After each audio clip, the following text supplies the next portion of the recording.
Hello YouTube, welcome to Mass You'll need is a sugarcane farm to make papers and books. Make sure you have paper and book. Plenty of it depending on how big you're gonna want this dimension and stuff like that. So and here are jellyfish! No, jellyfish. Under the sea, jellyfish sting my feet. It's a jellyfish.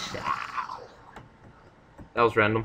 Anyways, what we're gonna want to do is go up to the scaffold, enter mysterious room with flying books upon them. Anyways, we're gonna get into this crafting stuff. I'll teach you how to craft this stuff by not exactly teaching you, by teaching you. Don't make it overcome. A descriptive book, which is really, you need it pretty much just to to discover new symbols. And I'll explain that. You want to make a desk. So far I'm not really explaining what this stuff does as much as I'm just explaining how to make it. Alright, there's a desk, you got that. It works kind of like a bed, so it's kind of weird to place down. It's alright though. There, you got your desk. This is a desk. It looks like two library blocks put together, but they actually work as one. So what you want, William, stuck in me. Alright, what you want to do is make a notebook. Oh, I knew I forgot something. Which you need paper, and make a block of paper, and then you'll get a notebook like this. The symbols aren't already on there. You have to discover the symbols on your own. These aren't all of them, guys. I just discovered a few so far by the worlds I've made. So now, what you want to do is to make a stand. This little thing, so your book doesn't take that much damage. Make sure your book is covered from rain, because that will damage it, and if it disappears in book, then you're good. But pretty much to make this, you need 2 sticks and 3 planks of wood, and you get this little stand. So I think I might have to resolve the naming or something. I'm not sure, but so far it says unnamed, but it should say stand. It's a stand. It still works, don't worry, just because it says that. It still works. This is obviously being proof of it. Alright, so then what you want to do is click on your stand. If you have a book in hand, click it and it'll be there automatically. If you click it with your hand, it'll show this. Then it should be like this. If it has no book on it, then you place your book and it'll be like this. These symbols will appear after you go into the world. So what you want to do is, oh, there's so many worlds. This is my custom world. So let's go in that, and then we'll go into the cave mountains, which is not custom. Oh, actually this is custom, but I'll explain that a little bit more. This is you press on this. I don't know if it has to be anywhere. Preferably you press right there, and you just keep it pressed, and you get transported into a world. And this is where I get transported. I built this little platform, guys, because there's a thing called I'll call it corruption. I think that's what it's called, and still. Okay, I don't know what that was. Probably something crazy unstable, and you'll pretty much end up dying, I guess. Like get destroyed, like sent down into the void, forever gone and lost and forgotten. Yeah, pretty much. And this is pretty much one of my favorite worlds because I made it, and it's kind of random. It's a jungle mixed with biomes of mushroom islands and stuff like that. It's pretty random. I mean, it's crazy. And I like it. I personally, it's one of my favorites that I've made so far, and only made 2. So now I need to slow down for you guys a little bit. And now to go back. Oh, make sure you have another stand. Like if you like the world you're in, place another stand. Put your linking book, and once you place it down, it will be called Overworld. And then again, just click, and you're back. Welcome, patrons of the Overworld. Now, originally, I'm teach you about, if you like a world you're in, and it's corrupted, but you like how it's made and how it's spawned, I'm gonna teach you how to kind of rebuild that world again. It won't be exactly how it is, but it'll be, you grab it, you open this desk, you put it right here, guys. Then that's how you can, name them. Like if you want to change the name to something like a little bit more suiting for it, then this is how you choose symbols. symbols. Like the symbols from that gets inscribed here, like it, like this one right here. Put it on here, and then you can like make your own age by selecting these cool symbols. Well, I'll show you some. There's biome, and there's biome control, so it's pretty much how big you want the biomes to be. And there's lighting, and then there's the sky. What color? Gosh, the sky is amazing when you have a bunch of sky symbols. You can like make it really crazy and stuff. Like in my world, the sun is red, the sky's red, and I think it has some white fog, maybe. That's it. What I think of it. Then it has terrain features, which are this.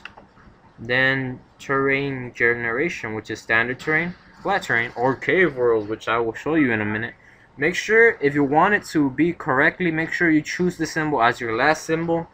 Like any of these, choose that as your last symbol, and it's more likely that will be as you wanted it.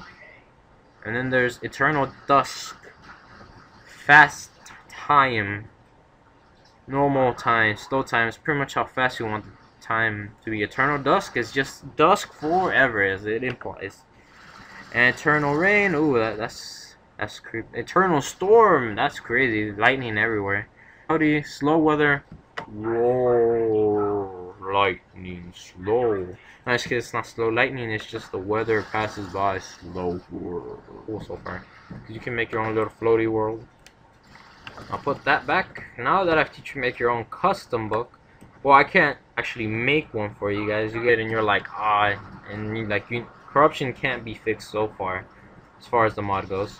So here's how. Oh man, I don't want. Oh. You know what, guys? I'm sorry I'm gonna do this, but I need some food, and I don't wanna. Oh, what the heck? I don't wanna stop. Oh, I don't want to stop for you guys. I like go get food. So what? Pretty much, I found the symbol. Once you go to the world, you're like, oh my god, this is awesome. You find it's corrupted because some of the blocks that aren't supposed to be falling start falling. You're like crying, like bawling like a little 10-year-old. And then you're like, aw. But then you go find that book, look at it, find the symbols that are, try and imitate them, but don't imitate all of them. Because there's a reason the corruption starts, because it's invalid, incapable, not stable with the things you choose. So copy it and then take off some of the symbols that were originally there and insert a different one, like replace it with a different one on your new one on this desk. And then I hope you understand this, guys. Then you'll get the new world. It'll be pretty much about similar. And enough chit chat, guys. I'm gonna go and hopefully I didn't take too much time from you guys. And hopefully, yes, it didn't. And this platform, just make sure there's no look around, any signs of decay so far. Yeah, it's called decay. So far, this is what I got. It's pretty cool, guys. I like it. I'm pretty sure I can go to the surface, but I don't want to. I like being here. That's the coolest thing ever for me. And then let's hope we find some enemies, so now I can display Thaumcraft.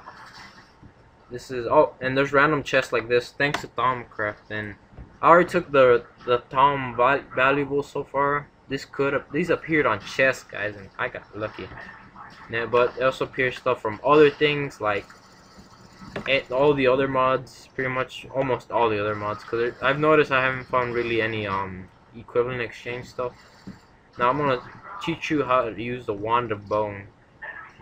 Well, once you discover this item, you need to do research. The Wand of Bone is a boss. You pretty much control the worst thing that you hate in this game. It's skeleton. They're annoying, but once they're on your side, it's like a sentry gun. They move, but not as much as normal skeletons. They're just there, and they're like pretty much just kill these things. The Wand of Bone is a boss, pretty much, guys. Not just saying that, because I'm just saying that. And oh, here's some of the items: music disc, gunpowder, this thing, a lot of stuff, random stuff. I'll loot that stuff later. And that's skeleton Wand of Bone. It summons skeletons. This little diamond thing right here, once you discover, it's called the Crystalline Bell. which I'm not sure why it's a bell, but sure, why not? Mr. Zombie, you're interrupting me. Security! Security! Alright. I got my bodyguard over there taking care of that. So pretty much what this does is harvest crystal. Crystal is created finding one type of crystal, then recreating an ore, which then will grow crystal, and then what you do is right click with the crystalline bell and it will extract some of the crystal from it, which really is helpful. Like, I already harvest some of this, but it's supposed to give you like one crystal depending on how many branches you see. It'll harvest it and it will leave you with that one single crystal. You saw that guys there. Oh, bodyguard! Woo! I just love that guy. And it just leaves you one single crystal there, which is like stuff like that. Is this attacking me? Nah, it's not. It's attacking those guys. Oh, you can summon multiple skeletons, guys, which is a cool feature. I'm just walking around. No, that's the one. I'm gonna teach you the Axe of Streams. Oh. I don't wanna. Oh, this sucks. Well, I'm gonna pretty much show you the Axe of Streams. There's no trees in here so far, except over there, like really high up. But what the Axe of Streams does is kind of like the timber mod. You know, it drops all the wood and it drops it all neatly on top of you, which is all cool. And you don't even have to chop it from the bottom. You just chop it from anywhere, and it'll most likely give you all the wood from that tree, which is really useful. Now, what else it does? It's kind of like a magnet, so it's a legit magnet. I don't know what I'm doing, guys. I'm sorry. It kind of takes things to you, but it's kind of glitchy sometimes. It won't see what I mean. It'll move that item. Let's just see with like an apple or something. Like, I'm not sure. I don't really have a use for the magnet as much as maybe like if it's like across something and I don't want to build like a little bridge, I can just use like, and then it's mine. And then, oh, this is my favorite thing, guys. This is like the easiest. This is like your diamond finder hound dog pickaxe of the core. It just sounds cooler like that. And then what it does, it's a boss thing. It does a lot of things that are very useful. Like, let's say you have a bunch of cobble and then you have like you want to make some like stone and you don't want to cook it. You're like, cooking it, waste all this. Useful items. Iron sword of the iron sword. Yeah, because it's just an iron sword. What you pretty much do, let's say you have like a bunch of cobblestone. Let's get a cobble. And then you're like, cobblestone? I don't want it. Then you just place it down. Use the axe, the core of core, and does this little magical side effect. And it turns it into stone, which is really useful. Like if you want to build an insta house, like a brick, without wasting like a lot of resources. And also it has like silk touch, but I guess it only works on stone. It's like a silk touch type thing on the stone, so you only get pure stone out of it, which is really cool. Anyways, continuing, I want to finish this like about right now, and wait, I think that's all. Yep, and you pretty much, it's cool that in this dimension thing, in this craft, you can use your weapons from other mods. What sucks is the corruption that might happen to it and cause it to destroy, and that really sucks, guys. I think that's all. Wait, I have some other items. Whoa, I forgot one really special thing about this pickaxe. It's a super boss when it comes, not just because of the stone thing. If you right click, just right click this little friendly witch right here, you follow him, you make a path for him. He's leading you somewhere. That's obviously you can see. He's leading, he's going. Oh, he wants to go into the wall now. He's gonna take you somewhere. He takes you to the most valuable item and it can find, and this is valuable because it's equal to a diamond, but you can't convert it to item. Well, a diamond, as far as I know, I think you can, but so far I don't think you can turn into a diamond yet. Which I might make other little tutorials like this, random. And remember, these tutorials are only flooding. Whoa, again, amazing. And that like button, comment, subscribe, you know what to do, and ask for like more detailed tutorials or just like some gameplay. Because I have other wonderful worlds I've made, and I'm gonna explore this one a little bit more. So, alright guys, see you Cyberbug. later.